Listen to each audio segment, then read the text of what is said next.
Hadi başlayalım. Bize gönderdiğin kaynaklara şöyle bir bakınca Filipinler hakkında ilk göze çarpan şey ülkenin baştan sona bir çelişkiler yumağı olması. Hmm, Bir anda aklını başından alacak tropik adalar, mercan resifleri, inanılmaz bir doğa. Diğer yandaysa gönderdiğin makalelerde de altı çizilen, hiç durulmayan bir siyasi tarih.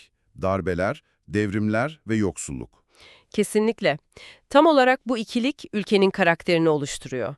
7600'den fazla adadan oluşan, coğrafi olarak paramparça bir yapı düşün. Evet. Bu yapı hem inanılmaz bir kültürel zenginlik yaratmış hem de ülkeyi yönetmeyi her zaman çok zor kılmış. Bir tarafta Asya'nın en eski Hristiyan toplumu, diğer tarafta yüzlerce yıldır süren bir Müslüman özerklik mücadelesi var. İşte bu incelemedeki görevimiz de bu karmaşık yapıyı çözmek.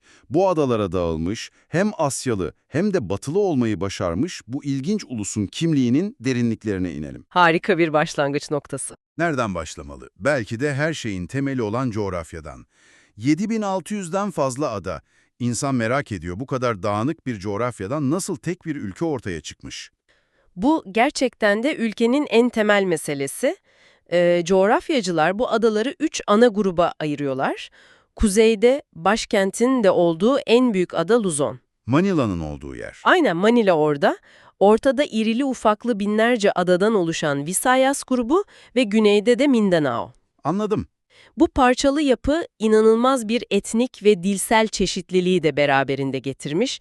Düşünsene, ülkede 150'ye yakın farklı dil ve lehçe konuşuluyor. 150 mi? Evet, bu her adanın, hatta her vadinin kendine özgü bir kimlik geliştirmesine olanak tanımış. Ve bu adalar sadece birbirinden kopuk değil, aynı zamanda jeolojik olarak da dünyanın en hareketli yerlerinden birinde bulunuyor. Pasifik Ateş Çemberi'nin tam üzerinde. Tam olarak. Notlarında bunun altını özellikle çizmişsin. Bu günlük yaşam için ne anlama geliyor? Bu sürekli deprem ve volkan tehdidi altında yaşamak demek. Ülkede 50 civarında volkan var ve bunların bir düzineden fazlası aktif. Oo, oldukça fazla. Mesela gönderdiğin kaynaklarda da geniş yer verilen 1991'deki Pinatubo yanardağı patlaması var. Evet hatırlıyorum. O patlama 20. yüzyılın en büyük ikinci volkanik patlamasıydı ve atmosfere o kadar çok kül püskürttü ki dünyanın ortalama sıcaklığını yarım derece kadar düşürdü. İnanılmaz bir güç. Ama bu jeolojik yapının bir de madalyonun diğer yüzü var değil mi? Aynı zamanda bir zenginlik kaynağı. Kesinlikle. İşte bu ülkenin bir başka çelişkisi. Bu tehlikeli volkanik yapı Filipinleri altın, nikel ve bakır gibi madenler açısından dünyanın en zengin ülkelerinden biri yapıyor. Ama daha da ilginci, aynı jeolojik aktivite ülkeyi muazzam bir jeotermal enerji potansiyeliyle donatmış. Bugün Filipinler, Amerika Birleşik Devletleri'nden sonra dünyanın en büyük ikinci jeotermal enerji üreticisi. Yani onu tehlikeli kılan şey aynı zamanda ona temiz bir enerji kaynağı sunuyor. Aynen öyle. Peki, bu kadar çeşitli ve hareketli bir coğrafyada yaşayan insanlara gelelim. Bu kadar çok ada, bu kadar farklı dil varken tek bir Filipinli kimliğinden nasıl bahsedebiliyoruz? Kaynaklar bu ortak paydayı nerede buluyor? Nüfusun büyük çoğunluğunun kökeni Endonezya ve Malezya'dakiler gibi Malay halklarına dayanıyor.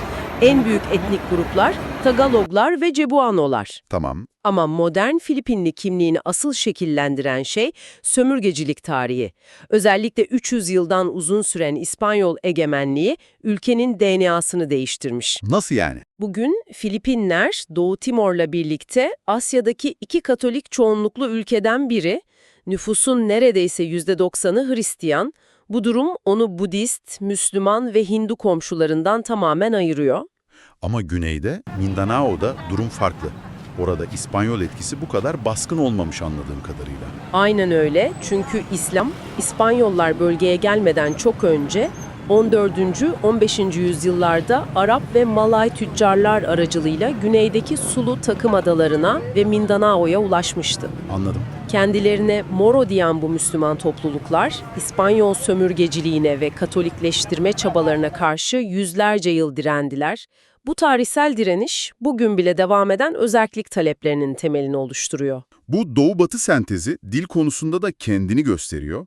Resmi dillerden biri Tagalog temelli Filipince, diğeri ise İngilizce. İspanyolcanın etkisi neden bu kadar az kalmış? Ve yönetici sınıfın dili olarak kalmış, halka tam olarak inmemiş ama sonra Amerikalılar gelince her şey değişti. 48 yıllık Amerikan yönetimi oyunca İngilizce eğitim ve yönetim dili haline getirildi.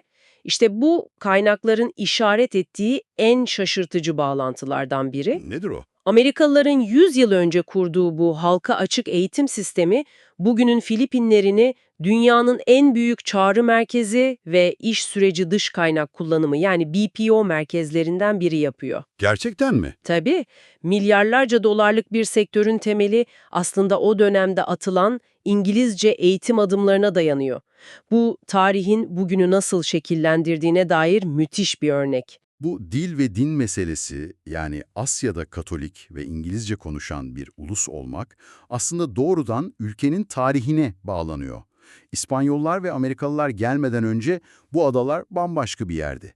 Kaynakların o dönemi nasıl tasvir ediyor? Merkezi bir devlet yapısı yok. İnsanlar barangay adı verilen, genellikle akrabalık bağlarına dayalı küçük topluluklar halinde yaşıyorlar. Köy gibi mi? Evet, bir nevi köy devlet. Her birinin başında dattu denilen bir şef var. Bunları antik Yunan'daki şehir devletlerine benzetebiliriz. Kendi aralarında ticaret yapıyorlar, bazen savaşıyorlar ama tek bir krallığa bağlı değiller. Anladım. Sadece güneyde İslam'ın etkisiyle Sulu ve Maguindanao gibi daha organize sultanlıklar kurulmuş.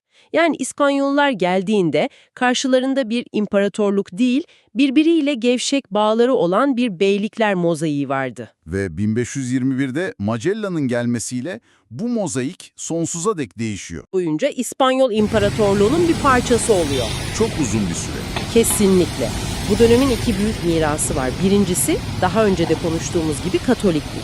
İkincisi ise bu dağınık adaların ilk kez Manila merkezli tek bir siyasi çatı altında toplanması. Evet. Manila, Acapulco yani Meksika ile yapılan meşhur kalyon ticareti sayesinde Asya, Amerika ve Avrupa arasında bir köprü haline gelerek erken dönem küreselleşmenin en önemli merkezlerinden biri oluyor. Ancak her sömürgecilik hikayesinde olduğu gibi burada da bir direniş başlıyor. Özellikle 19. yüzyılda Jose Rizal gibi isimler öne çıkıyor. Evet ama Rizal'in yöntemi biraz farklı. O silahlı bir devrimciden çok bir aydındı. Propaganda hareketinin lideri olarak romanları ve yazılarıyla Filipin halkında bir ulusal bilinç uyandırmaya çalıştı. Reform istiyordu yani. Bunlar talep ediyordu. Ancak İspanyollar onu bir tehdit olarak görüp 1896'da idam edince onu bir kahramana dönüştürdüler ve bu olay bağımsızlık ateşini körükledi. Rizal'in entelektüel mücadelesini Andres Bonifacio'nun kurduğu Katipunan adlı gizli örgüt silahlı mücadeleye dönüştürdü. Aynen. Rizal'in idamından sonra artık barışçıl yolların tükendiğini düşünen Bonifacio ve Katipunan, Filipin devrimini başlattı. Bu devrim 12 Haziran 1898'de Filipinlerin bağımsızlığını ilan etmesiyle sonuçlandı. Ama hikayenin en trajik kısmı da burada başlıyor. Evet, tam bağımsızlıklarını kutlayacakken bambaşka bir güç devreye giriyor. Amerika. Kaynaklardaki o detay çok çarpıcı. Filipinli liderlerin haberi bile olmadan Paris'te ülkeleri 20 milyon dolara İspanya tarafından ABD'ye satılıyor. Tam bir ihanet. Bu bir müttefik ihaneti gibi değil mi? Kesinlikle öyle. Filipinliler İspanyollara karşı savaşırken Amerikalıların kendilerine yardım ettiğini sanıyorlardı. Ama savaş bitince anladılar ki aslında sadece efendi değiştirmişlerdi. Çok acı. Bu durumu tabii ki kabul etmediler ve bu sefer çok daha kanlı ve acımasız olan Filipin-Amerikan Savaşı başladı. Yüz binlerce Filipinli sivil hayatını kaybetti. Savaş ABD'nin galibiyetiyle sonuçlandı ve ülke 1946'ya kadar sürecek olan Amerikan yönetimine girdi. Peki bu sancılı başlangıca rağmen Amerikan döneminin en kalıcı mirası ne oldu? İspanyollar din ve yönetim birliği bırakmıştı. Amerikalılar ne bıraktı? Gönderdiğin kaynakların ortaklaştığı nokta iki temel miras olduğu, eğitim ve demokrasi kurumları. İlginç. Amerikalılar, İspanyolların aksine eğitimi tüm halka yayan laik bir okul sistemi kurdular. İngilizceyi ortak dil haline getirdiler. Bu okuryazarlık oranını hızla arttırdı ve yeni bir eğitimli Filipinli orta sınıf yarattı. Demokrasi de dedin. Evet, ayrıca seçimlere dayalı meclisler ve yerel yönetimler kurarak bugünkü Filipin demokrasisinin temellerini attılar. İkinci Dünya Savaşı'nda Japon işgalinin getirdiği büyük yıkımın ardından Filipinler nihayet 1946'da tam bağımsızlığına kavuşuyor. Peki bu yeni cumhuriyetin yolculuğu nasıl başlıyor? Ne yazık ki pek de pürüzsüz başlamıyor. Bağımsızlık sonrası dönem siyasi istikrarsızlık, yolsuzluk ve ekonomik sıkıntılarla dolu. Ve bu döneme damgasını vuran bir isim var. Şüphesiz Ferdinand Marcos 1965'te başkan seçiliyor, 1972'de ise komünizm tehdidini ve toplumsal kargaşayı bahane ederek sıkı yönetim ilan ediyor ve tam 21 yıl sürecek bir diktatörlük kuruyor. Marcos dönemi denince akla hemen yolsuzluk ve insan hakları ihlalleri geliyor. Özellikle eşi Imelda Marcos'un o meşhur ayakkabı koleksiyonu hikayesi var. Evet, o hikaye aslında rejimin sembolü haline geldi. Marcos ve eşi Imelda devletin milyarlarca dolarını kişisel servetlerine aktarmakla suçlandı.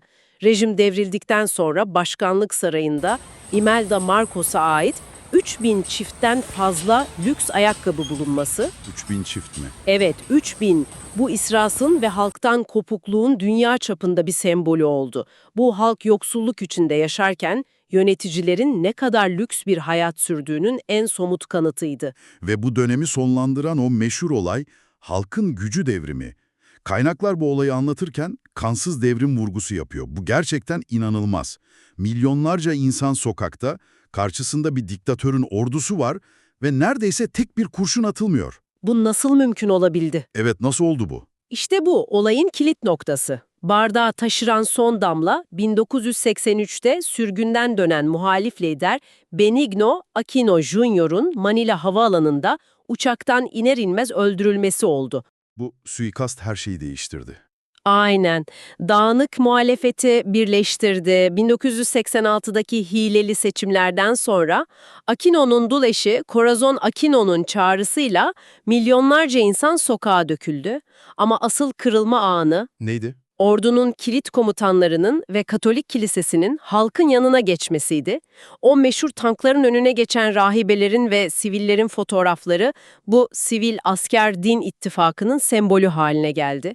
Bu sadece halkın değil, kurumların da Marcos'a sırtını döndüğü bir andı. Ekonomik tabloya baktığımızda da yine o meşhur Filipin çelişkileriyle karşılaşıyoruz. Ülke maden zengini, tarım potansiyeli yüksek ama aynı zamanda yoksulluk çok ciddi bir sorun. Bu Filipinlerin en büyük paradokslarından biri, ülke yeni sanayileşen ve potansiyeli yüksek gelecek 11 ekonomisinden biri olarak görülüyor. Evet. Elektronik parça üretimi ve hizmet sektörü son yıllarda ekonominin lokomotifi. Ama ekonomiyi ayakta tutan belki de en önemli ve en dokunaklı faktör yurt dışında çalışan yaklaşık 12 milyon Filipinli. 12 milyon. Bu inanılmaz bir rakam. Evet, bu insanlar yani hemşireler, mühendisler, denizciler, ev hizmetlileri ülkelerine her yıl 10 milyarlarca dolar gönderiyor. Yani milyonlarca insan ailelerini geride bırakıp dünyanın dört bir yanına dağılarak ülkelerinin ekonomisini ayakta tutuyor. Bu çok büyük bir toplumsal fedakarlık. Muazzam bir fedakarlık. Bu dövizler iç tüketimi canlandırıyor ve ekonomi için hayati bir can simidi görevi görüyor. Ama aynı zamanda beyin göçü ve parçalanmış aileler gibi ciddi sosyal sorunları da beraberinde getiriyor. Bu da yine ülkenin çözmesi gereken çelişkilerden biri. Peki günümüze gelirsek, Filipinler bugün hangi sorunlarla ve fırsatlarla yüzleşiyor? Gönderdiğin güncel makaleler neye işaret ediyor? Birkaç ana başlık öne çıkıyor. Birincisi, güneydeki Moro Müslümanlarının özerklik talepleriyle ilgili 10 yıllardır süren barış süreci ve bu sürecin getirdiği zorluklar. Anladım. İkincisi, nesillerdir aynı ailelerin siyasette egemen olduğu siyasi hanedanlık yapısını kırmak ve yolsuzlukla mücadele. Bu da önemli bir sorun. Ve üçüncüsü, belki de dış politikadaki en kritik başlık ise Çin ile Güney Çin Denizi'nde yaşanan egemenlik anlaşmazlıkları. Bu ülkenin hem güvenliğini hem de zengin kaynaklarını doğrudan etkileyen bir konu. Bu derinlemesine incelemenin sonunda Filipinler gerçekten de binlerce adadan oluşan bir coğrafyadan çok daha fazlası olarak karşımıza çıkıyor. Asya'nın kalbinde ama ruhunda Batı'nın, özellikle İspanyol Katolikliğinin ve Amerikan demokrasisinin derin izlerini taşıyan çok katmanlı, çok sesli bir ülke. Kesinlikle. Demokrasiyi benimsemiş ama otoriter liderlerin gölgesini de sıkça hissetmiş. Doğal kaynakları bol ama halkının önemli bir kısmı bu zenginlikten payını alamamış. Sürekli bir kimlik ve denge arayışındaki dinamik bir ulus. Bu da insanın aklına şu soruyu getiriyor değil mi? Küresel güç dengelerinin yeniden şekillendiği, özellikle Çin ve ABD arasındaki rekabetin arttığı bu yüzyılda, Filipinler gibi hem doğuya hem de batıya bu kadar derin bağları olan bir ülke, gelecekte dünya sahnesinde nasıl bir rol oynayabilir?